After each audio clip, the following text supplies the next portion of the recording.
Bonsoir chers téléspectateurs et bienvenue à votre émission Le Monde Inconnu. Il est 23h et passé de quelques minutes, mais nous sommes là avec vous une fois de plus pour faire un tour encore dans le Congo et le FAMLA.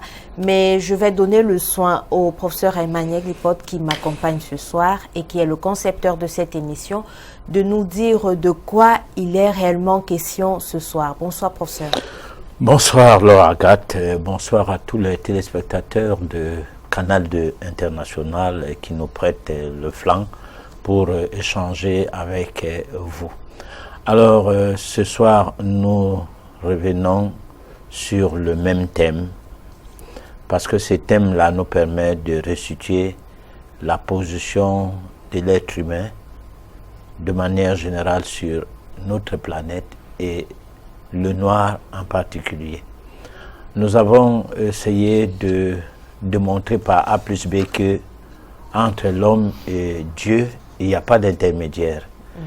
Et à travers ces principes, nous essayons d'expliquer que l'esclavage a été une aberration, une abomination, une pratique marquable, mais l'esclavage n'est pas complètement aboli jusqu'aujourd'hui. Alors, la manière dont nous sommes esclaves aujourd'hui a tout simplement permis à ce que nous puissions parler en public et nous puissions défendre notre identité. Et c'est ce que nous devons continuer à faire. C'est-à-dire que nous devons dire nous avons une identité à défendre. Nous sommes des êtres humains comme les autres. Et la métaphysique, en principe, nous amène donc à découvrir l'univers en nous et l'univers au-delà de nous. Et c'est cet univers-là qui nous permet d'aller à la quête de la connaissance qui nous donne la possibilité de nous affranchir. Alors l'affranchissement, c'est la métaphysique, c'est le monde inconnu. Voilà. D'accord, je crois que le professeur a sûrement oublié que nous étions juste à l'introduction. Donc, disons que nous allons passer presque une heure ensemble avec la chronique et bien sûr la réflexion de ce soir. Je vous promets, vous n'allez pas... vous allez aimer cette réflexion, vous n'allez pas regretter de nous avoir attendus pendant près de 30 minutes. Disons-nous, on se donne le prochain arrêt, c'est tout à l'heure avec la chronique et on se revoit juste après.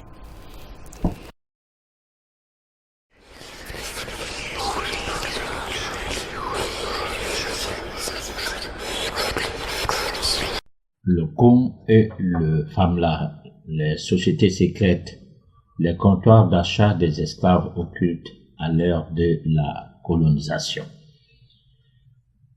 L'abolition de l'esclavage a donné aux esclavagistes une autre orientation et fonctionnement.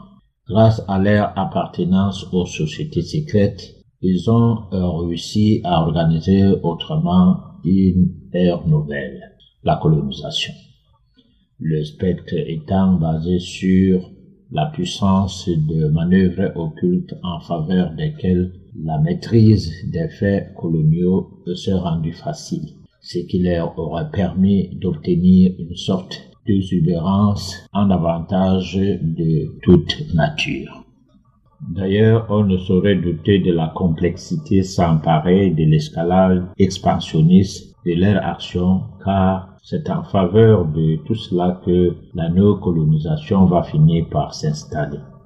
Autrement dit, l'abolition officielle de l'esclavage n'a pas changé grand-chose sur son phénomène de base qu'est l'impérialisme. Puisque toute la donne est restée sous le contrôle de ces sociétés, on comprend l'attitude des esclavagistes de croire qu'il est normal qu'officiellement ils se prononcent contre l'esclavage et qu'officieusement qu'il en soit contre.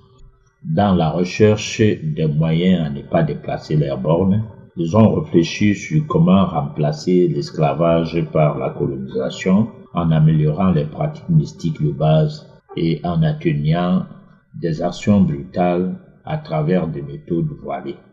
Ça a été des pratiques modernisées en quelque sorte depuis une certaine époque. Avoir un esclave est un bon produit pour d'énormes avantages et profits. Du coup, pas question de lâcher prise. Les esclavagistes de l'époque de l'abolition de l'esclavage lors de leur forum, ils décidèrent que l'après-esclavage devienne automatiquement comme pendant l'esclavage. De telles rencontres ont permis une idée plus forte, celle de procéder à l'installation de comptoirs occultes ici et là. L'objectif premier étant d'organiser autrement l'achat et vente des esclaves sous le prisme de forces mystiques. Dans l'élargissement de cette activité jusqu'aux sous-produits humains, l'achat et la vente des parties du corps du vivant, les ossements humains, etc., ainsi que des dérivés d'une partie du corps de l'être humain, tout ceci devant être commercialisé. Notons que l'esclave moderne n'est plus maltraité publiquement par celui qui l'achète, mais il est embarqué dans les cales des navires comme avant. Signons en passant que la France a toujours joué un rôle marchand d'une grande importance dans ce genre de commerce. Au Cameroun, tout comme dans les autres pays de la sous-région, il nous est rapporté que des embarquements des esclaves se faisaient ou se fait bel et bien dans un des ports des pays de la sous-région. Sans risque de nous tromper, le port de Douala demeure le point focal d'embarcation occulte. Malheureusement, de tels embarquements ne sont pas connus des dockers ou des personnes travaillant dans ces ports. Les opérations coloniales de ce comptoir occulte que nous venons de décrire ci-dessus commencent à Douala à l'époque où une Française, une certaine reine dont nous tenons à taire le nom, s'en occupait. Ces opérations étaient mystiques. Toute forme de traite était bien accueillie dans ce comptoir. On peut y venir vendre un des membres de sa famille ou se mettre soi-même à prix au profit de sa famille après sa mort, vendre une partie de son propre corps, etc. Au résultat, l'esclavage n'a jamais été véritablement aboli.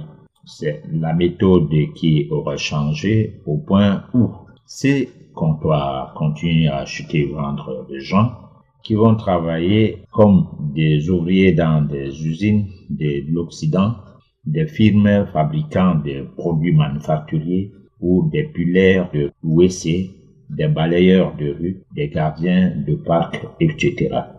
Au cours de ces dernières décennies, ces comptoirs sont plus consacrés à l'achat de l'ivoire humain, les os, des produits venant de l'homme qui vont entrer dans la fabrication des produits pharmaceutiques.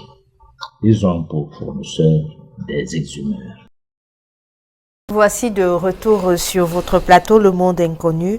Je voudrais, avant qu'on commence avec les questions, vous rappeler que vous pouvez participer à l'émission en nous envoyant vos messages à travers les numéros qui vont s'afficher sur le bas de votre petit écran. Nous vous promettons de les lire. Alors, professeur, on revient sur le con et le femela, mais cette fois-ci, vous nous parlez des comptoirs occultes. Ouais. Donc, moi, j'aimerais savoir, parce que vous nous avez dit que dans la sous-région, on avait des comptoirs et Douala serait... Je connais celui de Douala, en fait. Parce que les autres, disons, je peux ne pas avoir tout palpé parce que, en fait, il y a là deux fonctionnements. Il y a un fonctionnement historique d'une personne âgée et qui est vérifié des choses, qu'il est décrypté par des méthodes métagnomiques, c'est-à-dire ce qu'on appelle couramment la voyance, bon, qui m'amène donc à découvrir qu'il y a les pratiques et qui sont de nature à vendre les gens quelque part et quelque part de très précis. Alors ça se passe que les exhumeurs qui étaient des messieurs présumés exhumeurs qui étaient connus à l'époque, je me suis mis derrière eux pour voir où est-ce qu'ils vont souvent lorsque moi, placé à un coin de la ville de Douala, en train de réviser mes cours tôt le matin parce que je vais aller à l'école, mais cependant j'avais déjà une double dimension parce que je faisais en même temps l'école de parapsychologie dont je faisais le cours de parapsychologie en même temps que je faisais ce cours-là. Alors, il m'est venu dans l'esprit un jour de marcher derrière ce genre-là, de les filer. Alors, j'avais constaté donc qu'il allait quelque part et leur sac retournait vide. Parce qu'un sac qui est plein et un sac qui est vide, ça s'essaie. Tout à fait. Alors, maintenant, malheureusement ou heureusement, un soir, du moins une fois, comme ça, je constate que l'une de ces personnes vient chercher une dame qui louait chez ma tante, tout en face de mon bureau, qui était face au... C'est-à-dire, j'avais un bureau au couloir, et du moins, dans un couloir, on entrait, en face de la chambre de cette dernière se trouvait mon bureau personnel. Alors, à partir de là, j'ai eu l'occasion d'écouter les causeries de ces messieurs. Et j'ai compris bien sa mission qu'il a menée à Douala, alors que lui, il vivait dans un des villages, oui, d'un certain arrondissement, que je connaissais bien. Et puis, alors ça a éveillé ma curiosité. C'est comme ça que je vais donc améliorer mes recherches métagnomiques qui m'ont permis de savoir tout. Jusqu'à savoir comment Tom Leaking avait combattu cette histoire de comptoir occulte et qui s'est occupé de l'esclavage après l'abolition de l'esclavage, le cas du Cameroun. Bon, donc c'est pas un historien qui parle, mais c'est un métaphysicien qui parle, si on peut le dire ainsi. Mais surtout qui a vérifié. Bon, et qui a vérifié des choses grâce à cette curiosité et qui a été aussi aidé par ces décryptages dont je viens de dire. Bon, alors, dans le texte, j'ai dit, il nous a été reporté, parce que là, les rapports qui venaient de gauche à droite m'ont amené à décrypter. Bon, mais il faut d'abord partir sur les rapports, parce que les gens qui existaient à cette époque, certains sont morts, mais les enfants vivent encore. Bon, et puis il y a eu des marques, ils ont eu à créer des boutiques. Bon, grâce à cet argent. Bon, donc c'est un phénomène qui existe, pour ne pas dire qui a existé. Bon, alors qui a existé, mais qui peut-être existe encore. Est-ce à dire, parce qu'effectivement, je voulais vous poser la question de savoir, actuellement, à l'heure où nous parlons, ce comptoir occulte qui mais oui, ce comptoir existe encore. Attends, tant que la colonisation ne va pas foutre les camps, oui, y compris la néocolonisation, les stigmates ou bien les instruments mis en place pour que l'hégémonie des colons continue à veiller sur nous seront toujours là. En commençant par les croyances en des cultes qui sont venus par le biais de la colonisation, que ce soit l'islam, que ce soit le christianisme. Bon, à travers ce culte, on arrivait à un mécanisme, les lois qui protègent ces choses, mais qui sont contre les nôtres, nos traditions et tout, et qui nous amènent à oublier l'arbre à palabre, mais à se retrouver à un palais, déguisé palais de justice, pourtant palais d'injustice. Bon, et on se retrouve à un autre palier de cette hégémonie, l'école, qui nous formate et qui nous rend des diplômés grâce à des cours bien récités. Donc, dire 1 plus 1 égale 2, on vous donne 10, même si toi, tu peux estimer que 1 plus 1 égale 1. Parce qu'en mélangeant deux choses, on en obtient une. Alors, pour finir, tu auras 0. Bon, donc tu récites le cours selon les normes du colon, et puis tu as les diplômes. Et grâce à ces diplômes, tu peux trouver le travail parce que tu es reconnu par une certaine académie qui, en fait, ce n'est que une manière de veiller sur son hégémonie, de placer sa marque qui permet à ce que tout ce qui s'est dérobé de cette marque-là ne sont pas valables.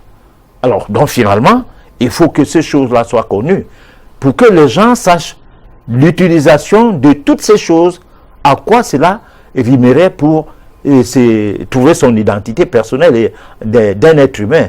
Par exemple, si vous croyez en Dieu, posez-vous la question, je crois en Dieu comment? Bon, alors si vous le croyez en fonction du Dieu néocolonial, que ce soit la colonisation arabe ou la colonisation européenne.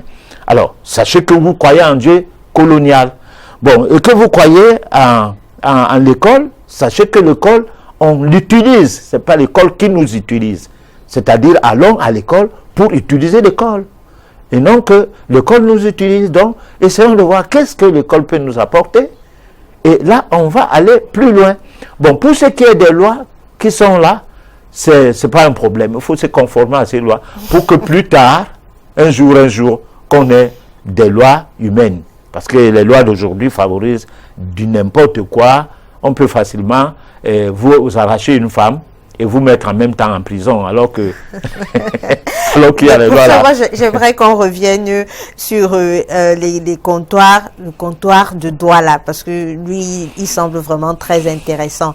Dites-nous, ça ressemble à quoi? C'est une bâtisse, c'est un comptoir, ça ressemble à quoi le comptoir? Alors, ce fut à une époque une maison en étage, qui était presque la seule maison en étage du coin.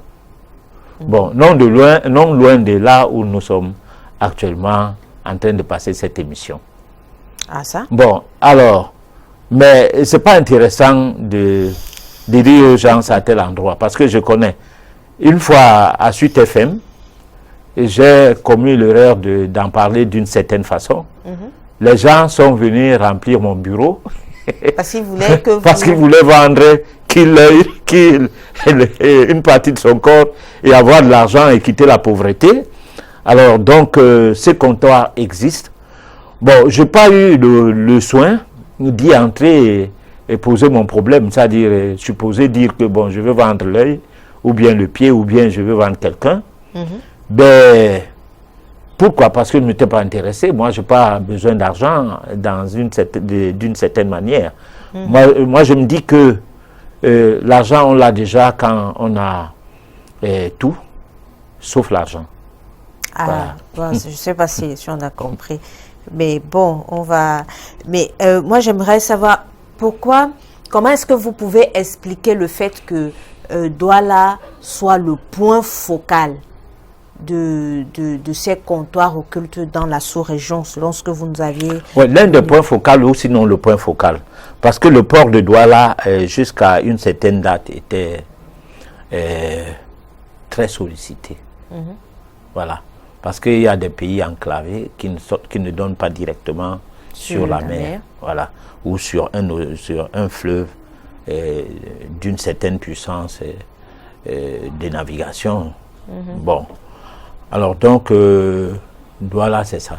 Mais ce ne serait pas aussi peut-être parce que les habitants de Douala sont un peu trop intéressés à ce genre de pratiques. Genre, comme le commerçant dit souvent, ici j'ai beaucoup de clients et pourtant si je vais ailleurs, je n'aurai pas. Bon, alors là, le but de parler de ces choses, c'est pas d'apostropher des habitants de Douala. Oui. Ou de vouloir dire que le développement de la ville de Douala en dépend. Non, parce que là, il faut le vérifier.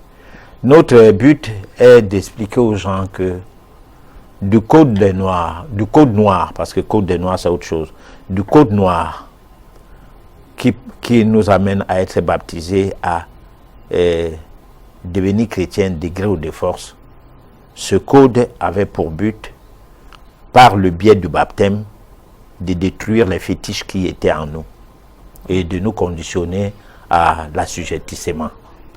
Alors, tout évolue donc à partir de là jusqu'à la colonisation. Et la colonisation surprend les esclavagistes qui se mettent dans la peau des gens qui ne doivent pas abandonner l'esclavage et utilisent maintenant des méthodes occultes pour pouvoir continuer à avoir des esclaves. C'est de ça qu'il est ce soir. Parce qu'il faut que les gens comprennent que il y a deux types d'esclaves. Il y a des esclaves qui sont classiques, qui sont connus de tous, qui travaillent dans des bureaux, qui répondent dans des nominations des présidents de la République et des personnes, des présidents aussi qui répondent aussi à des besoins de ces colons qui mettent en place des États qui doivent gérer les indépendances des pays colonisés. à qui, dans quel pays on a donné l'indépendance malgré eux. Alors, tout cela, c'est l'esclavage. Mais derrière ça, il y a l'esclavage occulte. Il y a l'esclavage occulte qui, en fait, de l'autre côté, la personne n'est pas esclave autrement qu'un esclave. Parce que son salaire, son habitation et tout sont sous le contrôle de son maître. D'une autre manière que l'autre esclave classique de ce côté-ci. Parce que l'esclave classique, il se soigne lui-même. Qu'on l'ait payé ou pas, il doit se soigner. Il doit se nourrir. Bon, il doit se nourrir, se vêtir, oui, s'occuper de ses enfants, alors que de l'autre côté, ces esclaves-là continuent à être des esclaves, mais sans toutefois que les gens sachent, parce qu'ils sont dans les campements, qui sont des maisons d'habitation modernes d'ailleurs, parce que si tu prends une usine comme Renault, et qui a son camp d'hébergement des employés, ou bien des FCRFK, tu ne sauras pas, des elfes, tu ne sauras pas de quoi il est question parmi ces employés qui sont logés. Voilà. Alors, professeur, avant de passer à notre réflexion, moi, j'aimerais savoir que se passe-t-il quand on vend une partie? Parce qu'on a dit dans les émissions précédentes, quand on était vendu dans le corps une femme là, le corps et tout partait. Maintenant, quand il s'agit de vendre une seule partie de son corps, qu'est-ce qui se passe sur cette personne-là qui décide de vendre une partie de son corps? Il devient manchot si c'est la main. Et la main qui saute est remplacée de l'autre côté chez la personne qui, à l'usine, sa main a cédé. C'est-à-dire les machines ont coupé sa main pour qu'il continue à travailler normalement. On n'achète pas les mains pour aller manger. Non, c'est comme les pièces de rechange. Parce que là c'est un autre monde. C'est des choses difficiles à comprendre lorsque on n'est pas préparé à les comprendre. Bon, c'est pourquoi lorsqu'on fait des recherches dans le domaine métaphysique, c'est des recherches d'une ampleur indescriptible. Bon, donc on prend ta main ici à Douala et elle va se retrouver chez un ouvrier. Chez un ouvrier dans une usine quelque part. D'accord. Hein? Alors moi je vais... Par exemple, il a perdu l'œil. Alors on prend l'œil de quelqu'un et pour en placer sur la personne qui est perdue l'œil. Pour que le travail continue normalement. Et puis vous perdez l'œil comment? C'est pas au moment où vous donnez de l'argent. On ne vous arrache pas l'œil. Non, vous rentrez normalement avec l'argent. Ou bien on vous dit à tel endroit vous allez trouver de l'argent. Et puis vous allez trouver votre argent, vous allez compter, vous verrez que c'est OK. Mais pas quelques jours après, vous faites un accident, quelque chose peut vous frapper à l'œil. Et l'œil se ferme. D'accord. Alors nous vous proposons de suivre attentivement la réflexion de ce soir et on revient juste après. Voici à peine une centaine d'années, Karl Mauch, un chercheur d'or d'origine allemande, s'aventurait dans ces régions reculées et au terme d'une longue piste tombait sur ces murailles. C'était le premier homme blanc à les contempler. Ce qu'il avait découvert, mais il l'ignorait, c'étaient les plus grandes constructions humaines de toute la vieille Afrique, au sud de la vallée du Nil.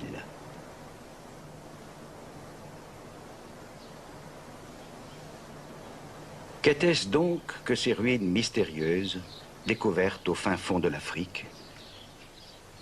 Dans le monde, hors de l'Afrique, on ignorait tout de l'histoire ancienne des peuples noirs. Aujourd'hui, enfin, on commence à apprendre. On sait que ces impressionnantes murailles s'élevaient au centre d'un puissant royaume noir. Comme dans une forteresse, des monarques vivaient leur royale solitude, qui ajoutait à leur mystère, comme il convient à la condition royale. Investis des pouvoirs religieux et temporels, ils incarnaient le bien-être du peuple.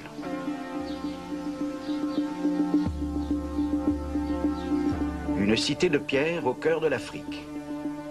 Pourtant, les Blancs qui les premiers la découvrirent étaient si aveuglés par leurs préjugés qu'ils ne pouvaient en accepter l'évidence. Plutôt que d'admettre la possibilité de l'existence d'une histoire véritablement et exclusivement africaine, ils trouvèrent des explications fantaisistes. Par exemple, ils parlèrent de rites en l'honneur de lointains monarques comme le roi Salomon et la reine de Saba. Le philosophe allemand Friedrich Hegel avait donné le ton.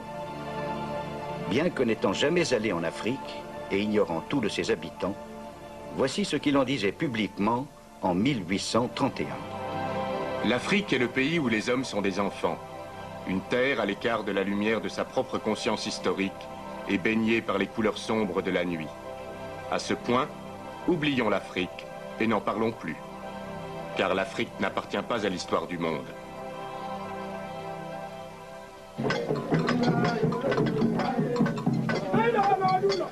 Hegel n'était pas seul à penser ainsi. Ses propos étaient très écoutés. Richard Burton, un explorateur anglais, qui lui connaissait l'Afrique et avait étudié certaines de ses langues, de ses coutumes, disait ceci. L'étude des Noirs, c'est étudier l'esprit humain à son stade le plus rudimentaire. Des êtres qui ressemblent davantage à une dégénérescence de l'homme civilisé qu'à des sauvages susceptibles de le devenir, ne serait-ce que par leur inaptitude au progrès. Leur naturel est impropre à l'éducation ou à la culture. Ils semblent appartenir à l'une de ces espèces infantiles ne pouvant accéder à la condition d'homme, tel un maillon interrompu de la grande chaîne de la nature. Samuel Baker, un autre explorateur célèbre qui traversa cette région à la recherche des sources du Nil, écrivit dans ses mémoires. La nature humaine, à son stade le plus grossier, comme j'ai pu l'observer chez les sauvages africains, est précisément du niveau de la brute et ne saurait être comparée au noble caractère du chien. On ne trouve chez eux ni gratitude, ni pitié, ni amour, ni don de soi.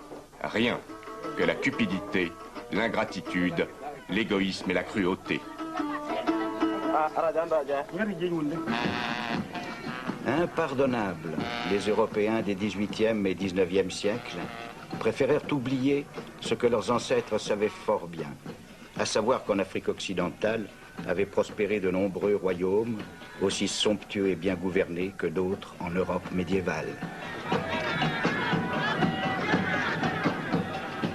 Qui plus est, les récits des commerçants et des diplomates ayant circulé dans ces royaumes n'étaient imprégnés d'aucune attitude de supériorité raciale.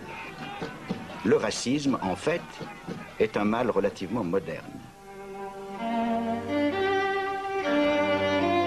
Rien n'illustre plus clairement les changements qui allaient se produire que l'art européen de la Renaissance, et même antérieur à la Renaissance.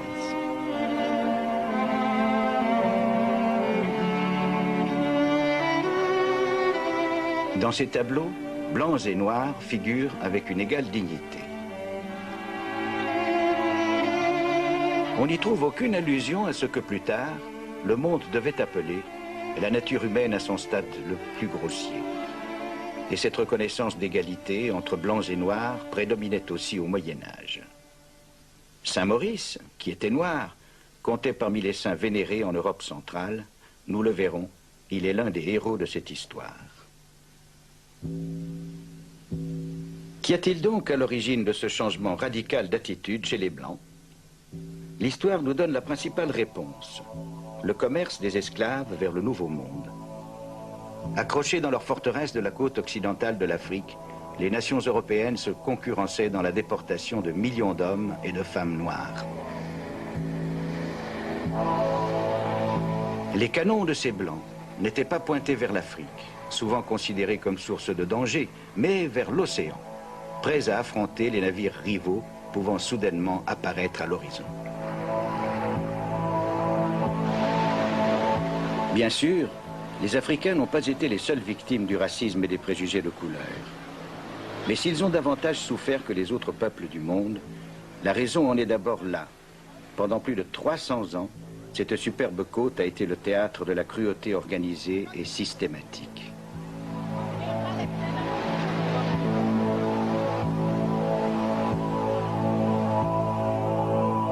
Des années durant, les Noirs, arrachés à leur foyer, furent précipités dans le monde de misère et d'humiliation des Blancs.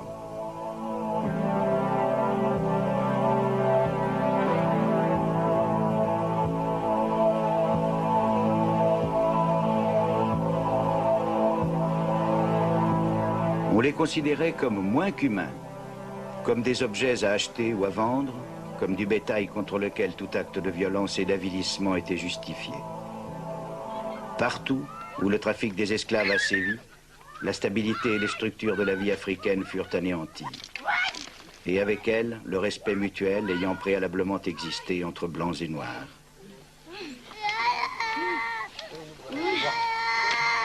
Le trafic des esclaves a cessé depuis longtemps. Il faut à nouveau réfléchir.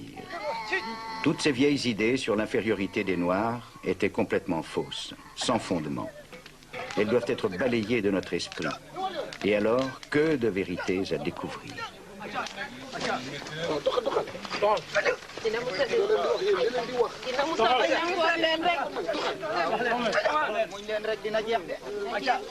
Grâce au progrès de la science, on tient pour sûr aujourd'hui que les Noirs ont leur propre histoire, aussi riche et étrange, longue et surprenante parfois, que l'histoire de n'importe quelle autre branche importante de l'espèce humaine.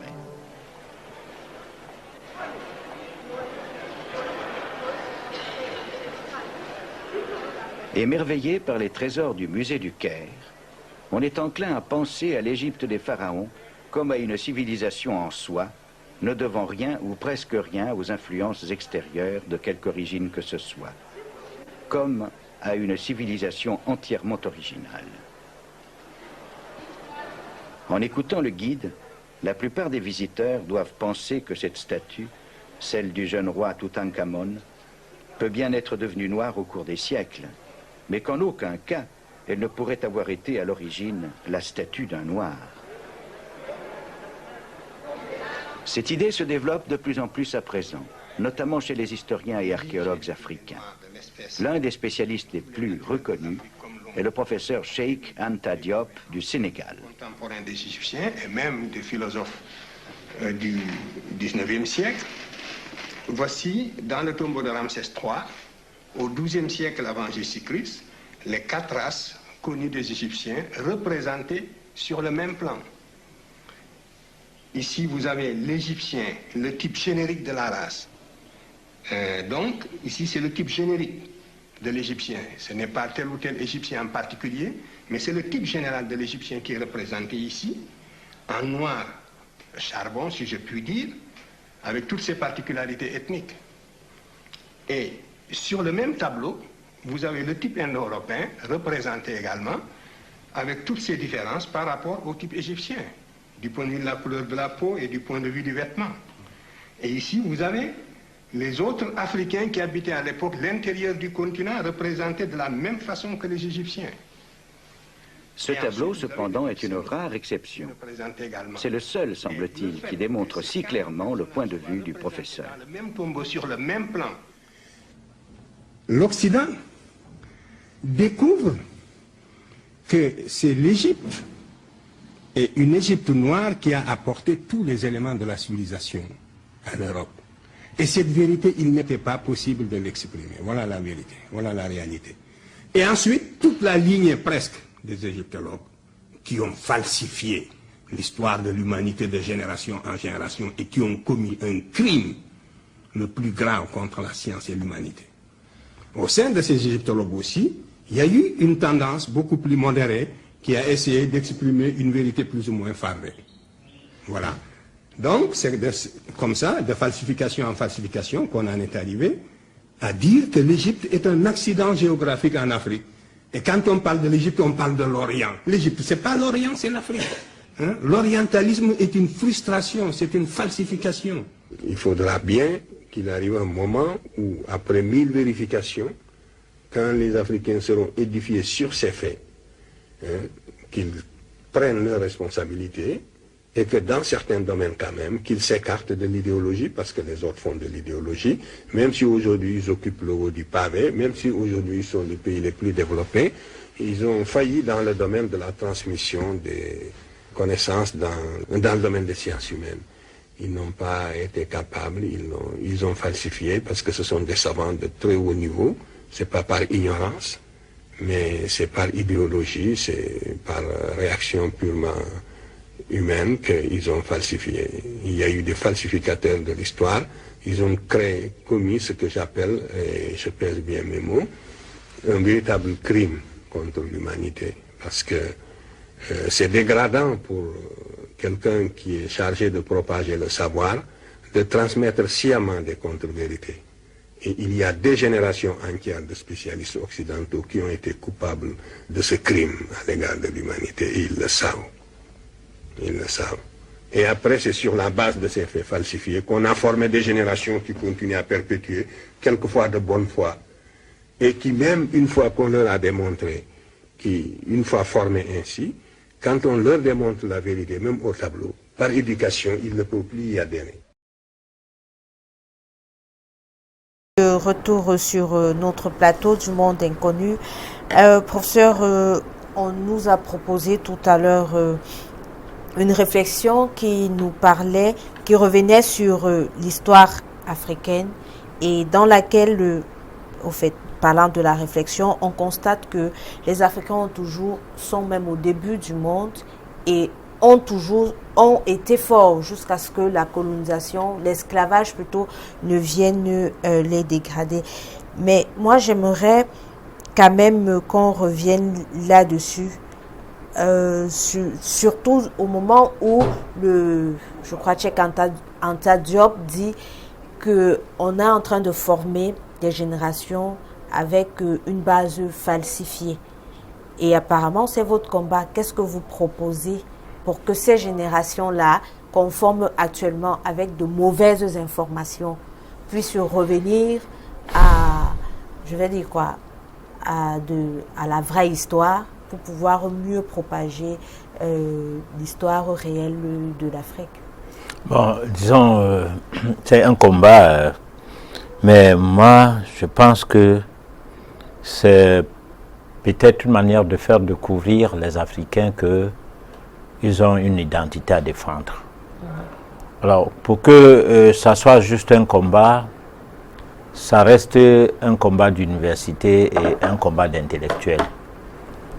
Mais moi, je voudrais que ça soit un combat pour tous, pour ne pas être un combat, pour que ça soit quelque chose de naturel. Parce que lorsque on explique que le Code noir a détruit des vibrations humaines, de l'être humain, par le canal du baptême, et qu'aujourd'hui quelqu'un écoute ça, ça le fait un peu rigoler parce que lui, il trouve logique qu'il fasse baptiser ces gens. Je crois que ça ne sera pas un combat finalement. Puisque lui, il va rigoler parce que lui, il est chrétien. Bon, d'ailleurs, on baptise aussi les gens chez les musulmans. Alors, il va rigoler parce qu'il veut être musulman. Mais maintenant, ça devient à peu près comme si nous attendons une certaine génération d'Africains qui va aller dans le sens de rentrer en contact avec les forces cosmiques qui les permet d'obtenir des révélations qui, cette fois-là, les transforment à partir de leur moi intérieur, donc à partir de leur ego. Alors, à partir de ce travail, de cet aspect des choses, nous aurons... la situation va se passer comme on dirait que chez les Bassa, on dit Mbok Kwok, Mbok Nyorak, c'est-à-dire l'univers par moment planche et l'univers parfois se relève. Alors donc, il y aura un temps de conscientisation des Africains. L'engouement qu'on avait vis-à-vis de l'école avant était qu'on faisait bien l'école, c'est-à-dire un enfant des Africains qui avaient juste le niveau du CEPE, pas le CEP, oui, le CEPE, l'ancien succès. Voilà, écrivait bien le français, même quand bien même il n'arrivait pas à bien parler, mais écrivait correctement bien le français, rien qu'avec ce niveau-là.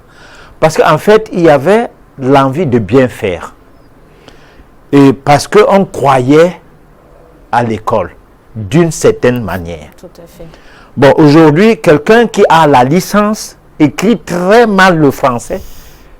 Il peut bien parler français parce qu'en fait, même les petits-enfants de la maternelle aujourd'hui parlaient bien français, ils sont dans un environnement où on s'exprime qu'en langue coloniale, et cette langue-là est la langue qui est imposée à la maison, parce que les parents, à un moment donné, ont supposé que l'enfant doit connaître déjà la langue coloniale à partir de la maison pour que l'école coloniale ne le surprenne pas. Bon, alors c'est devenu la mode. Résultat, les enfants, tout le monde parlait bien français, sauf les vieilles personnes comme nous, parce que nous, on a été à l'école où on écrit beaucoup plus qu'on parlait, puisqu'on parlait nos langues. D'ailleurs, il était recommandé d'apprendre la langue maternelle à la base, avant de commencer, voilà, la langue du blanc. Alors, maintenant, comme le diplôme est devenu juste, comment on peut dire, un macaron, le diplôme est devenu un képi, et quelque chose qu'on affiche sur soi et que tout le monde sache que tu es master 5, master 8, que tu as le doctorat, que tu as la licence. Par ça, on se vante. L'école a perdu sa valeur et le chômage aidant. L'investissement que les parents mettent dans les écoles, il y aura un retournement de situation. On va revenir dans l'ancien temps où l'homme de l'Ouest, il faisait de son enfant de 10 ans propriétaire d'une quincaillerie. Et au bout de 20 ans, les diplômés venaient travailler chez son enfant. Mais oui, c'était comme ça, parce que à l'ouest, par exemple, du Cameroun, c'est les Tchanki avaient plus de diplômés. Bon, et ils avaient leurs raisons ailleurs. Je n'ose pas dire ça ici, parce que c'est pas ce qui intéresse l'émission. Mais ce qui intéresse à dire, c'est que quand une histoire a une valeur, disons, falsifiée, elle perd de sa valeur. Et quand elle perd de sa valeur, les gens qui croient à cette histoire redeviennent normales. Alors, l'Église a perdu de sa valeur. 50 000 églises se sont créées. On les a même surnommées les églises d'éveil. Comme pour dire, les deux autres sont les églises d'endormissement. Bon, maintenant, Jésus-Christ est devenu quelque chose de vulgaire qui, quelque part, ne sert plus à rien. Parce que n'importe quelle bouche parlait de Jésus. Même un soulard, il parlait de Jésus. Même quelqu'un qui vient de tuer quelqu'un, là maintenant, parlait de Jésus. Alors finalement, les grégores, c'est-à-dire les forces occultes, qui sont derrière un nom ou un mot, qu'on utilise avec beaucoup de sacralité, sont détruits. Ces forces-là sont détruites à partir du moment où ça se vulgarise. Alors c'est comme ça que l'hégémonie européenne, occidentale, est en train de baisser le côte en créant eux-mêmes des mécanismes qui les dépasseront, qui les dépassent actuellement, parce que le fait que le satellite est venu, tout le monde peut voir Internet, on peut voir comment les gens vivent malheureux dans ces pays où on croyait que c'était le pays du ciel, parce que nous, quand on était petits, au collège, lorsque le président Ahidjo se retrouve en Égypte, mais c'était un grand étonnement qui a fait que les informations de 13 heures à cette époque-là a fait que tout le monde est arrivé en retard à l'école dans l'après-midi. Parce qu'on se demandait, on s'est dit, mais enfin, il est allé chez Dieu. Parce que l'Égypte, à l'époque, était de la Bible, donc, un des pays du ciel. Bon. Alors, on est plus fasciné par ces choses. Voilà. D'accord. Donc, on va revenir rapidement sur l'ivoire humain. Ça, vous l'aviez cité dans la chronique tout à l'heure. Et vous aviez parlé des os. Quelles sont les propriétés de l'os humain qui puissent conférer à cet élément le terme d'ivoire?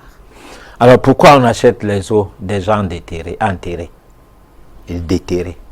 Vous aviez parlé parce que ça a un pouvoir. Alors, si vous prenez même le crapaud, vous l'enterrez. On vous demande de ne plus le déterrer. Parce que vous le déterrez, vous serez frappé par un empoisonnement et qui va aller jusqu'à foutre complètement KO votre peau. Donc, une éruption cutanée, pas possible. Alors, si bien que pour le déterrer, le crapaud, il faut utiliser des techniques de protection contre les vibrations qui seront telles que on le sait bien. Parce que les gens ne savent pas une chose, c'est que quand vous suivez l'odeur, hein, même de la tomate, bon, disons du piment ou des oignons, c'est les vibrations. C'est la force vibratoire qui se transforme en odeur. Alors cette force vibratoire se présente dans le sens de l'ossement humain comme étant une fumée. Bon. Et cette fumée-là, si ça monte sur toi, tu es foutu. Alors c'est bien que quand les exhumeurs se mettent à exhumer un corps, ils utilisent des neutralisants. Et ces neutralisants-là sont servis par les acheteurs d'ossements humains. C'est eux qui les vendent ça, ou bien qui les donnent ça, en contrepartie d'une partie de l'argent du butin qui est venu jusqu'à eux. Alors, maintenant, ces os, on peut les utiliser pour plusieurs choses. On peut les utiliser dans les médicaments. On peut les utiliser pour... c'est pour cette raison que quand on coupait la tête d'un roi, on partait avec un Europe. Parce qu'on peut les utiliser pour détruire les forces d'une famille ou pour les anéantir. Ou pour assujettir une famille. Et beaucoup les rois en Afrique qui ont eu la malchance d'être tués par les premiers colons, ont emporté leur tête pour utiliser cette tête contre leur peuple. Donc, la magie dans le domaine des échanges, magie noire, dans le domaine des échanges entre les êtres humains, c'est ce que nous décrions depuis le début d'histoire de contes et de femmes là, parce que des gens se sont mis ensemble pour aller contre d'autres peuples et pour obtenir de ce peuple ou bien de ces coins du monde des biens en termes de matières premières, des biens, les biens appartenant à ces gens-là. D'accord. Voilà. Je comprends donc maintenant pourquoi on parle d'ivoire humain. On va aller rapidement avec les messages de nos téléspectateurs. Alors, on a Thierry qui voudrait savoir si on peut vendre un handicapé au comptoir occulte. Mais oui. Un handicapé peut aller là-bas garder un magasin. Il reste là, il surveille les gens. Bon, ça dépend de quel handicap. Voilà. Un œil, un borgne. On peut vendre un handicapé, on achète le pied de quelqu'un, on lui remet. Ah, d'accord. C'est ça. D'accord. C'est vrai que ce ne serait pas facile, mais c'est possible. Alors, Mopao veut savoir s'il est possible que quelqu'un qui ne soit pas de votre famille, mais qui soit proche de vous, puisse vous vendre aux femmes-là. Mais oui, ça dépend de qu'est-ce que vous lui êtes redevable. C'est ce que je déconseille souvent aux filles qui prennent des cadeaux sans se poser la question de savoir pourquoi les hommes leur donnent ces cadeaux-là. Donc, on a également un téléspectateur qui n'a pas signé le message. Est-ce que l'initiation dans une société secrète est le chemin sine qua non pour la réussite d'un homme? Oui, l'initiation rend quelqu'un initié. Bon, parce que, prenons par exemple le chrétien. N'est pas chrétien celui qui est allé se baptiser et qui a la Bible et qui a la robe blanche et qui est à l'église tous les jours. Mais c'est celui qui cherche à savoir qu'est-ce que c'est que le christianisme dans le sens christique. Bon, c'est la même chose, n'est pas rosicrucien. Celui qui s'est adhéré à un mouvement de la Rose-Croix, Rose-Croix d'or, Rose-Croix Morque, Rose-Croix Marsendel, et ainsi de suite, toutes les Rose-Croix qui existent, n'est pas donc rosicrucien, celui qui a juste une affiliation, donc une adhésion. Mais c'est celui qui lit les cours et qui met en pratique les expériences et qui subit de temps en temps des phases d'initiation, peut-être dans les lots, je ne sais pas où, peut-être trop haut. Alors, et qui le fait dans le sens pratique, c'est comme on peut dire que je suis catholique fervent, donc pratiquant. Bon, sauf que là, il faut bien faire la part des choses. ce n'est pas le fait d'engrainer des chapelets qui te rend fervent chrétien. Non, parce que pendant ce temps, ton double, le double en toi, ton vous, elle est en train de regarder comme un vampire les enfants de Jean. Et tu te caches derrière ton chapelet, en train de faire l'ancienne de l'église ou l'ancienne de l'église. Non. En réalité, c'est une attitude qui vous rend exemplaire, comme une bougie allumée dans une chambre obscure, dont même les insectes vont aller vers la lumière, vers la flamme. Alors, donc, lorsque vous aviez atteint un niveau spirituel, ou bien vous vous êtes élevé spirituellement, alors vous attirez plutôt la sympathie des gens. C'est comme si vous avez provoqué autour de vous, en vous, un champ magnétique qui rend votre nature attrayante et qui fait en sorte que tous les gens veulent être avec vous, sauf des personnes extrêmement dangereuses pour une vie en harmonie avec les autres. Voilà. D'accord. Alors, on a M. Onana qui voudrait savoir ce que le Kong et le FAMLA ont apporté pour le développement de notre pays, parce qu'il dit, en Occident, nous avons des preuves. Oui, en Occident, on a les preuves. Même ici, on a des preuves. Il y a des gens qui ont construit les immeubles. Ici, grâce au Kong et FAMLA. Bon, et en Occident, c'est la même chose qu'on a fait. On n'a rien fait d'autre. Bon, les gens vont nous dire qu'ils ont fait plus que ça. Mais l'Afrique n'a pas colonisé un pays. Nous n'avons pas, nous ne nous sommes pas organisés à un développement commun, comme on le demande maintenant aux chefs d'État d'Afrique ou africains, de se mettre ensemble pour développer l'Afrique et de faire taire les égaux. Et là, comme pour construire un État, les États-Unis d'Afrique. Bon, à partir de là, on va créer d'abord un marché interrégional où on n'a pas besoin d'aller acheter des choses en Europe qui ne nous sont pas utiles pour enrichir les Européens, mais plutôt se contenter de ce que, par exemple, s'il y a le riz dans un coin d'Afrique, on n'irait pas en train d'acheter le riz en Asie ou bien où. Bon, et s'il y a le macabo dans un autre coin, on peut même faire le troc. Vous nous donnez le macabo, nous vous donnons le riz. Bon, comme ce fut dans le passé. Bon, et puis on peut créer notre monnaie qui est une monnaie régionale. Bon, la France a 3 types de monnaies qui ne sont pas des monnaies considérées dans le registre le fonctionnement monétaire français du fait de coller ces monnaies à l'euro. C'est-à-dire un quartier peut avoir sa monnaie et cette monnaie-là n'est que pour le quartier. Donc, votre économie tourne avec cette monnaie. Et puis, quand vous voulez sortir du quartier pour aller à un autre quartier, vous laissez tomber votre monnaie pour utiliser maintenant la monnaie qui est pour tous les quartiers. Donc, l'Afrique pouvait avoir son autonomie économique de cette manière-là, à partir des forces occultes que nous avons les possibilités de mettre en place. D'accord. Alors, on a une participation de Olivier depuis Yaoundé qui nous dit que pourquoi, selon vous, les Noirs ayant découvert les réelles intentions dominatrices des Blancs ont continué à s'ouvrir de façon aveugle aux Blancs? Reconnaissez que les Noirs sont culturellement perméables. Le Noir est quelqu'un qui obéit au fouet.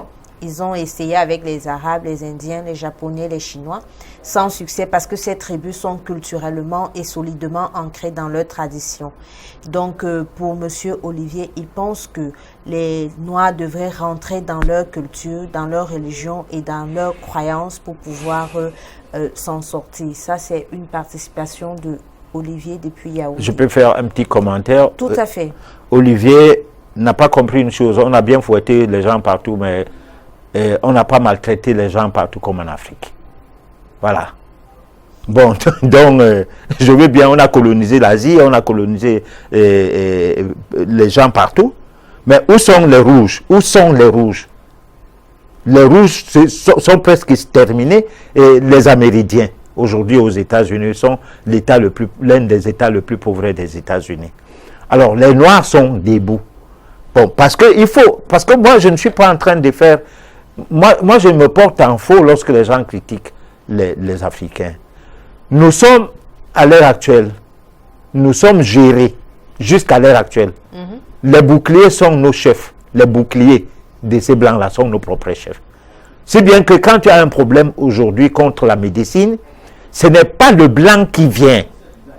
Chez eux, il y a des plaintes, il y a des procès contre la vaccination, contre les médicaments et tout. En Afrique, non.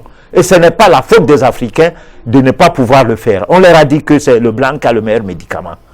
Bon, alors, et puis, les chefs d'État, les ministères de la Santé et tout, alignent les gens à cela. Bon, maintenant, il faut, comme on laisse libre qu'on parle de ces choses-là, puisque ces gens-là ne sont pas conscients du fait de certaines choses, les émissions que nous faisons les conscientisent quand même. C'est des êtres humains.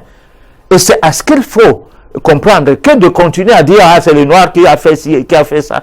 Comme si nous, on est contre le blanc. Quand on a mis le reportage là tout à l'heure, la vidéo qu'on a mis tout à l'heure, qui parlait dedans? C'est le blanc. Il parlait de quoi? De l'Afrique. De quelle Afrique? D'une Afrique debout lorsque le blanc arrive. Alors, pourquoi l'Afrique n'est plus debout? Parce qu'on l'a tapé et il s'est aligné. D'accord. Mais on l'a tapé comment? Et on a tapé l'autre comment? Alors. D'accord. Alors, on a un téléspectateur qui voudrait savoir ce que représente la croix de David devant une institution.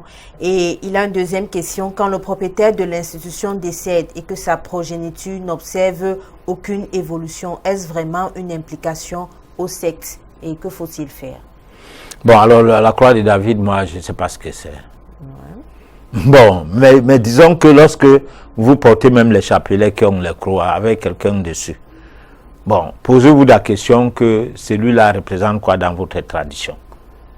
Voilà. Parce que le mec qui dit ça, qui nous a écrit tout à l'heure, si tu peux voir, il prie Jésus.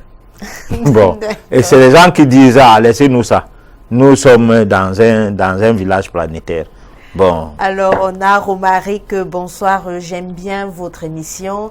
Elle est très instructive. Saluez le patriarche de ma part et souhaitez-lui longue vie de ma part. Mais il a une question. Est-ce que pour diriger, gouverner, il faut nécessairement se salir les mains? Ah ouais.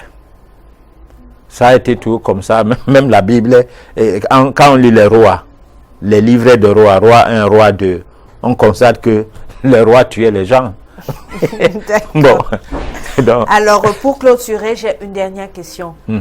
Pensez-vous, professeur, que l'esclavage peut être aboli un jour, c'est-à-dire dans tout le sens du terme, occulte, classique, bref, qu'il n'y ait plus d'esclavage, qu'on ait des hommes libres de faire ce qu'ils veulent, comme ils veulent, et d'aller où ils veulent? Je pense que l'esclavage sera aboli un jour, parce que nous entrons dans l'ère du verseau. Alors, ça veut dire que ce qui est caché aux hommes et qui soit surtout occulté sera mis au grand jour.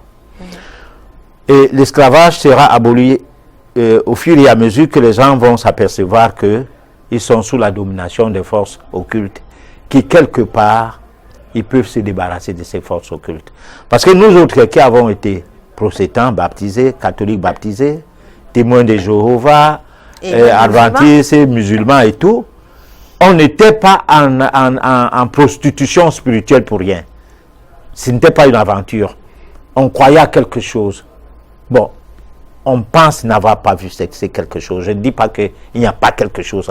Non, peut-être nous autres, nous ne sommes pas nés pour rester camper quelque part, parce que peut-être notre curiosité, notre envie d'aller plus loin, de comprendre des choses, ou dans quel sens on peut trouver Dieu, comment Dieu peut, à quoi il peut ressembler et tout, on n'a pas pu trouver ça.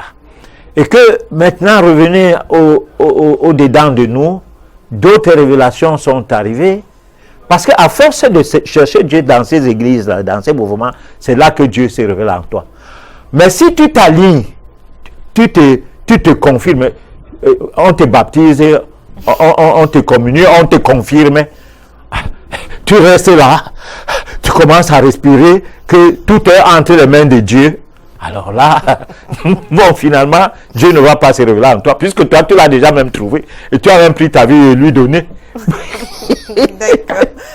Donc, vous l'avez suivi, on peut arriver à l'abolition de l'esclavage. Moi, je vais vous souhaiter de passer une excellente soirée. Vous aviez été ravis de nous, vous aviez été nombreux de nous, à nous envoyer les messages. Nous allons prendre le temps et la peine de vous apporter des réponses à vos différentes questions. Moi, je vais vous souhaiter de passer une excellente soirée. Donnons-nous rendez-vous mardi prochain lorsqu'il sera 23h. N'oubliez pas que vous pouvez regarder à nouveau votre émission et même les éditions précédentes sur YouTube dès demain. Bonne soirée à vous.